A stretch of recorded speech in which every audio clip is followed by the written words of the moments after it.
አኒ በአመፀኛ ባሏ የሚደርስባትን ጥቃት ለመከላከል ራሷን ካራቴና ቦክስ እያሰለጠነች ሳለ በምትሰራበት ጂም ውስጥ በዘበኝነት ተቀጥሮ ከሚሰራ አንድ ቻይናዊ የኩንጉፉ ማስተር ጋር ትተዋወቃለች።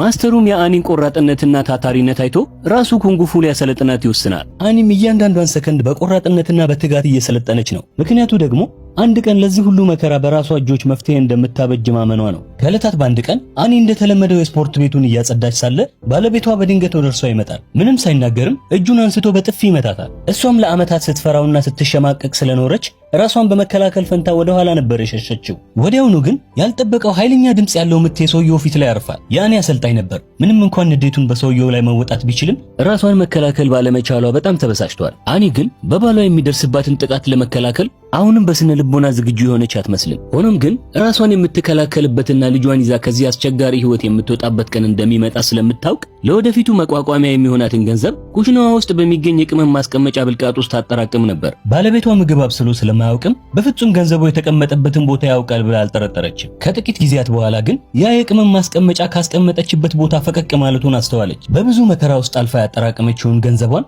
ባለቤቷ ምንም ሳያስቀርላት ሙሉ በሙሉ ወስዶባታል። አኒ ከዚህ በላይ ግፉን መቋቋም አልቻለችም። ስለዚህም ባለቤቷን ለመጀመሪያ ጊዜ ተፋለመችው። በዚህ ጊዜ በራስ መተማመኗ ማደግ ጀመረ። ወደ አሰልጣኟም ተመልሳ ሄዳ ስለፈጸመችው ጥፋት ይቅርታ ጠየቀች። የአሰልጣኟን ይቅርታ ካገኘች በኋላም ሌላ በአዳዲስ ስልቶች የተሞላ ራስን የመከላከል ስልጠና መውሰድ ጀመረች። አሁን ላይ እንደ ቀድሞ ባሏን መፍራት ትታለች። ፊት ለፊቷ ቆሞ እያያትም ቁጣውን በሚቀሰቅስ መልኩ የግል ስልጠናዋን ታካሂዳለች። ክረምት ደርሶ የልጇ ትምህርት ቤት እስኪዘጋ ድረስም ከባሏ ጋር እንዲህ ባለ ሁኔታ ቆየች። የትምህርት ጊዜያቸው ሲያበቃም ልጇን ለክረምት ካምፕ ወደ ሌላ ቦታ ላከች። አሁን ከባሏ ጋር ያላትን ጉዳይ ለአንድና ለመጨረሻ ጊዜ ለመቋጨት ምቹ ጊዜ አግኝታለች። ወደ ቤቷ ሄዳም ቀዩን የፍልሚያ ልብሷን ለበሰች። የፍቺ ወረቀት አምጥታም ምንም ነገር ሳትናገር እንዲፈርምላት ፊት ለፊቱ ወዳለው ጠረጴዛ ላይ አስቀመጠች። ዛሬ የፍቺ ወረቀቱን በውዴታም ሆነ በግዴታ እስኪፈርም ልትፋለመው ወስናለች። ውጪ ያሉ ሰዎች ቤት ውስጥ የሚፈጠረውን እንዳያዩ ብላም ቤት ውስጥ ያሉትን መጋረጃዎች በሙሉ ዘጋቻቸው። ሰውየው አኒን ከዚህ በፊት እንደዚህ በትዕቢት ተሞልታ አይቷት አያውቅም። እንደ ቀድሞውም ትፈራለች ብሎ አስቦ ወረቀቱን ፊቷ ላይ ጥሎ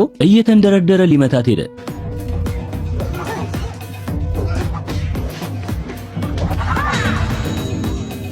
ይህ ድርጊት ከዚህ ቀደም ከነበረችው ፈሪና ደካማዋ አኒ ጋር በፍጹም አይመሳሰልም። ባሏን በንዴት ተሞልቶ የሚሰነዝርባት ቡጢና ካራቴ ቢያገኛት ለሞት የሚዳርግ ነበር። አኒ ግን የሚሰነዝርባትን ካራቴና ቡጢ በቀላሉ ነበር የምትሸውደው።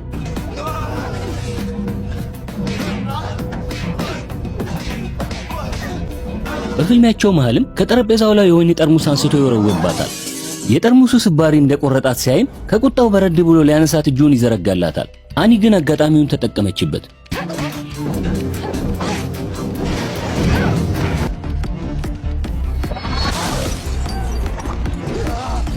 በቻይናዎቹ ኩንጉፉ ባሏ ጥርሶቹ መሬት ላይ እስኪበታተኑ ድረስ ተቀጠቀጠ። በመጨረሻም በሚንቀጠቀጡ እጆቹ የፍቺ ወረቀቱን ፈረመላት። በዚህ ሰዓት አኒ ማልቀስ ይኑርባት ወይም መሳቅ ምንም የምታውቀው ነገር የለም። ከቤቷ ወጥታም በከተማው ጎዳና ላይ እየሮጠች በራሷ ጥረት ያገኘችውን ነፃነቷን ድብልቅልቅ ባለ ስሜት ውስጥ ሆና አከበረች። በመጨረሻም ወደ ቀድሞ ሰላማዊ ህይወቷ በድጋሚ ተመለሰች።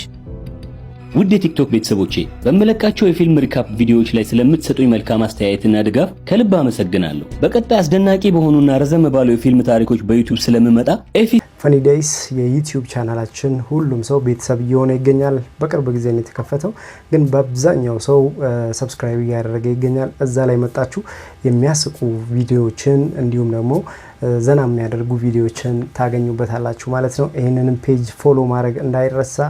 ይመቻችሁ። ፒስ